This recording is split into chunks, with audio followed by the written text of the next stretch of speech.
नमस्कार। मैं राकेश और आप मुझे सुन रहे हो टैक्स जंक्शन पर।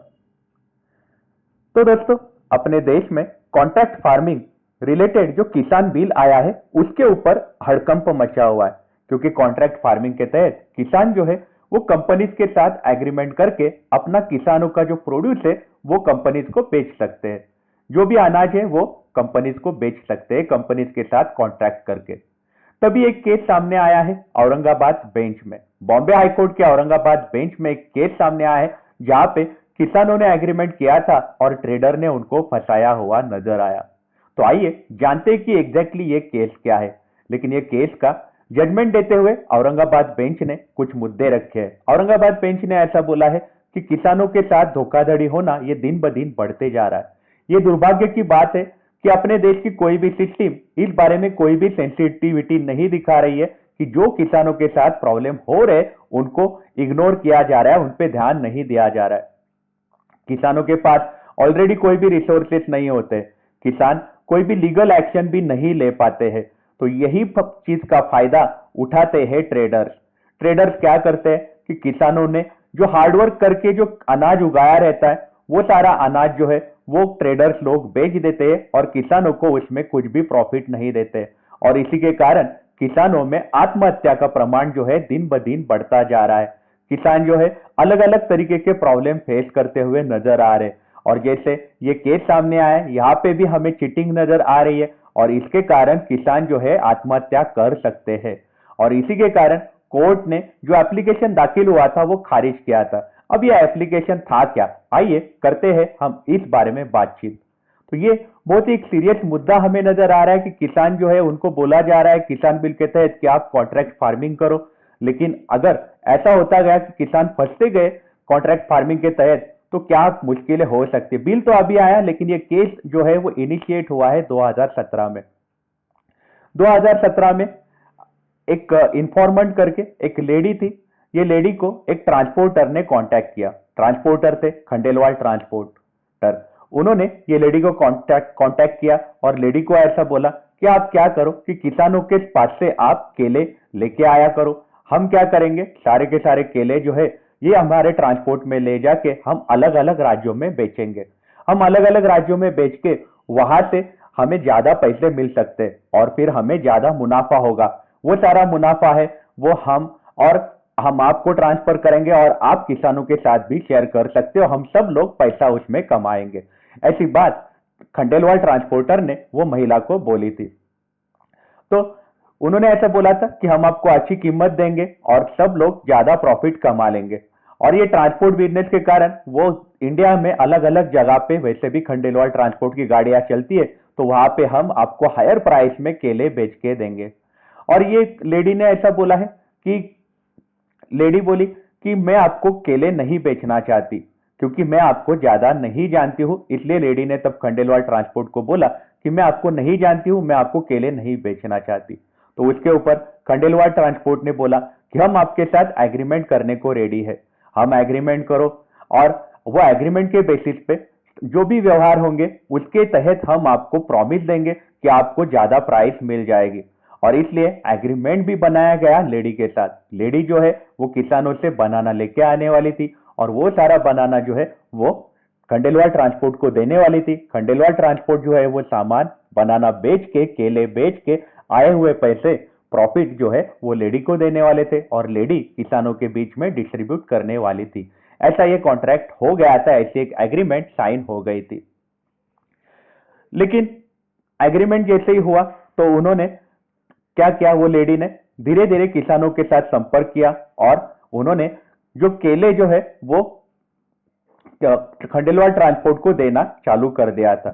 और ये उन्होंने ट्रांसपोर्ट को चालू कर दिया था 26 अप्रैल से लेके 18 जून तक। उन्होंने बहुत बार केले है किसानों से लेके खंडेलवाल ट्रांसपोर्ट को दिए थे।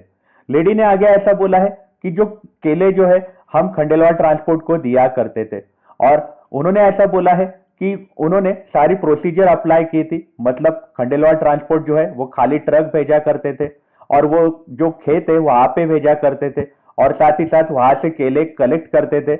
वहां पे वजन किया जाता था, बकायदा वेब्रिज पे वजन किया जाता था और एक एक रिसीट हम दिया करते थे। और ये जो रिसीट जो है, एक रिसीट होती थी बनाना की, ये खंडेलवाल ट्रांसपोर्ट के पास होती थी, और दूसरा जो है वो पेमेंट करने के लिए उनके पास हुआ करती थी।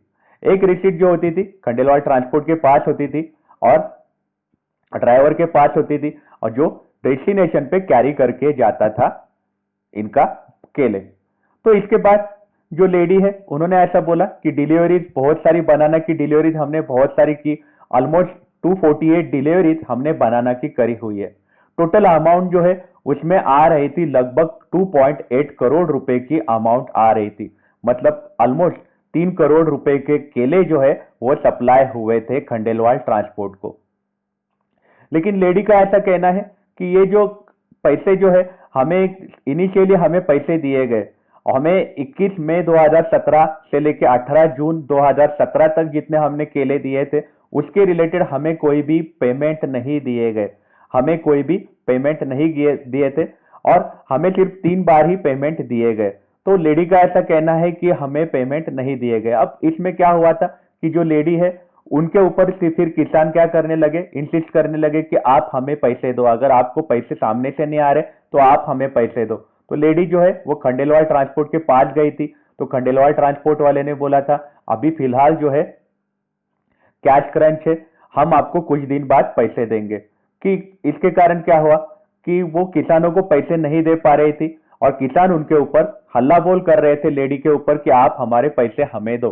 तो उन्होंने, जो खंडेलवाल ट्रांसपोर्ट है, उनको रिक्वेस्ट किया, उन्होंने ऐसा बोला कि हमारा फिलहाल फिनेंशियल क्रंच है। तो खंडेलवाल ट्रांसपोर्ट ने लेडी को ऐसा बोला कि हमारा फिनेंशियल क्रंच है, फिलहाल आप पैसे दो, हम आपको बाद में देंगे। तो उसके कारण क्या हुआ कि लेडी जो है उन्होंने कुछ पैसे दिए थे किसानों को, लेकिन उन्होंने पैसे का अरेंजमेंट करके कुछ पैसे किसानों को दिए थे। लेकिन उसके बाद क्या हुआ कि खंडेलवाल ट्रांसपोर्ट जो है उन्होंने पैसे देने के लिए लेडी को मना किया, वो उनको अवॉइड करने लग गए थे। तो उसके कारण क्या हुआ कि किसानों के बहुत सारे पैसे डूब गए थे। लेडी जो है वो अपने जेब के पैसे भी किसानों को दे चुकी थी। तो ट्रांसपोर्ट वाला जो है वो उनको पैसे नहीं दे रहा था।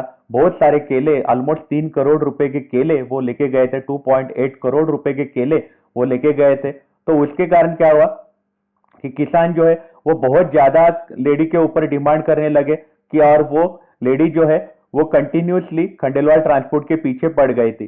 तो फाइनली खंडेलवाल ट्रांसपोर्ट ने उनको क्या बोला कि आप एक काम करो, सिर्फ 50% का रकम हम आपको देते हैं, और सारा का सारा आप जो है ट्रांजैक्शन ये खत्म करो। मतलब 2.8 करोड़ है, उसमें से हम आपको लगभग 1.5 करोड़ रुपए देते हैं, फिर आप ये ट्रांजैक्शन है ये क्लोज करो। तो लेडी बोली कि आधा पैसा कैसे केला, पूरा का पूरा ट्रांजैक्शन हुआ है 2.8 करोड़ का, और आप हमें बोल रहे हो आधा 50% लेके ये ट्रांजैक्शन खत्म करो। मतलब यहाँ पे जो खंडेलवाल ट्रांसपोर्ट का जो उद्देश्य है वो किसानों को फंसाने का था। लेडी को वो समझ में आ गया था कि यहाँ पे जो है हम फंस चुके हैं, हमारा हमारा हमारे साथ बहुत ज्यादा धोखाधड़ी हो चुकी है। इसलिए लेडी जो है वो पुलिस स्टेशन में चली गई थी। लेडी पुलिस स्टेशन में चली गई थी और उन्होंने सारे के सारे डॉक्यूमेंट पुलिस स्टेशन के सामने प्रेजेंट करे थे, पुलिस वालों के सामने। उन्होंने सारे जो बिल्स थे, और साथ ही साथ उन लेडी के पास लाइसेंस था कि एग्रीकल्चरल मार्केटिंग कर सकती है, वो वाला लाइसेंस था। वो लाइसेंस भी लेडी ने सबमिट किया था। साथ ही साथ उन्होंने एग्रीमेंट भी जो हुआ था उसकी भी जानकारी पुलिस वालों को दी थी, और उन्होंने सारी की सारी जानकारी उन्होंने दी थी, और उन्होंने वो वाला जो प्राइसेस है उसके रिलेटेड भी जानकारी उन्होंने दी थी। और लेडी ने सब कुछ, सारा डॉक्यूमेंट था लेडी के पास। लकीली क्या था, सारा चीजें था वो लीगली बनाया हुआ था। लेकिन उनको ये बताया गया था, लेडी ने पुलिस वालों को बताया गया था कि वो जो एप्लीकेंट है, मतलब जो खंडेलवाल ट्रांसपोर्ट है, वो केले के पैसे देने के लिए मना कर रहे हैं। तो ये लेडी है, उनके हाथ में ऑप्शन भी था एग्रीमेंट के तहत कि वो लीगल एक्शन ले सकती है। एग्रीमेंट में वो भी लिखा था कि वो लीगल एक्शन ले सकती है। तो इसके कारण लेडी जो है उन्होंने लीगल एक्शन लिया हुआ था। तो पुलिस वालों ने भी सारे जो उनके पास प्रूफ थे वो कोर्ट के सामने सबमिट कर दिए थे। तो ये एक ऐसा केस हुआ है कि किसान जो है इसमें अननेसेसरीली फंस गए, क्योंकि कोर्ट का ऐसा मानना है कि इसमें जो सबसे ज्यादा लेडी भी नहीं फंसी हुई है, ना ही खंडेलवाल ट्रांसपोर्ट फंसा हुआ है। सबसे ज्यादा चीटिंग किसके साथ हुआ है, वो हुआ है किसानों के साथ, क्योंकि 2.8 करोड़ रुपए के केले जो है किसानों के उसमें लगभग फंस गए थे। तो वहां पे खंडेलवाल ट्रांसपोर्ट जो है उन्होंने तो एक्चुअली वो एग्रीमेंट ही ऐसा हुआ था, ऐसे कोई ट्रांजैक्शन हुए थे, ऐसे लेने के लिए भी मना कर दिया था। तो ये भी एक इंपॉर्टेंट मुद्दा सामने आया था कि उन्होंने ऐसा बोला कि ऐसी कोई ट्रांजैक्शन ही नहीं हुए थे, हमने कोई डिलीवरी भी नहीं ली थी। ऐसे मुद्दे खंडेलवाल ट्रांसपोर्ट ने कोर्ट के सामने रखे हुए थे। लेकिन लेडी है, उनके पास लकीली प्रूफ अवेलेबल थे, इसलिए कोर्ट जो है उन्होंने कड़े तेवर अपनाए और जो खंडेलवाल ट्रांसपोर्ट ने जो एप्लीकेशन किया हुआ था कि हम इसमें इन्वॉल्व नहीं है, हमें जानबूझ के फंसाया जा रहा है, तो वो सारी चीजें जो है उस पे कोर्ट ने रोक लगा दिया और खंडेलवाल ट्रांसपोर्ट का जो एप्लीकेशन जो है वो कोर्ट ने रिजेक्ट किया था। मतलब जहां पे हम कॉन्ट्रैक्ट फार्मिंग की बात कर रहे हैं, वहां पे ऐसे सारे मुद्दे सामने आ रहे हैं और कोर्ट के सामने ऐसे अगर मुद्दे आ रहे हैं और किसान जो है वो कायदे से अंदर नहीं जा सकता। अभी ये केस में एटलीस्ट लेडी जो है वो स्मार्ट लेडी है, उन्होंने एग्रीमेंट किया हुआ था, इसके एग्रीमेंट के तहत, और वो सारा रिकॉर्ड मतलब रिसीट वगैरह बना रही थी, कितना माल उन्होंने सप्लाई किया, कितने पैसे आने हैं, सारे प्रूफ्स अपने पास रख रही थी। इसलिए एटलीस्ट ये केस का कुछ ये भी आएगा, रिजल्ट भी आ सकता है। लेकिन कई बार ऐसा हो सकता है कि कॉन्ट्रैक्ट फार्मिंग के तहत किसान जो है उनके सामने ये वाली चुनौतियां पक्का आने वाली है आने वाले समय में। इसलिए शायद किसान बिल उसके रिलेटेड सरकार ने भी कुछ कड़े तेवर अपनाने चाहिए कि किसानों को अगर फंसाया गया तो क्या क्या हो सकता है। क्योंकि यहाँ पे अगर ट्रांसपोर्ट वाला मना कर रहा है, ट्रांसपोर्ट वाला बोल रहा है कि हमने ऐसी कोई डिलीवरी ही नहीं ली है, हमें फंसाया जा रहा है इसमें, तो ये तो एकदम ही गलत बात हो जाती है। तो आपकी इस बारे में क्या राय है, हमें आप कमेंट सेक्शन में जरूर बताइएगा। आप अपना ख्याल रखिएगा। अगर आप काम के लिए बाहर निकल रहे हो तो आप अपने आप को सैनिटाइज जरूर करिएगा। Take care, have a nice day.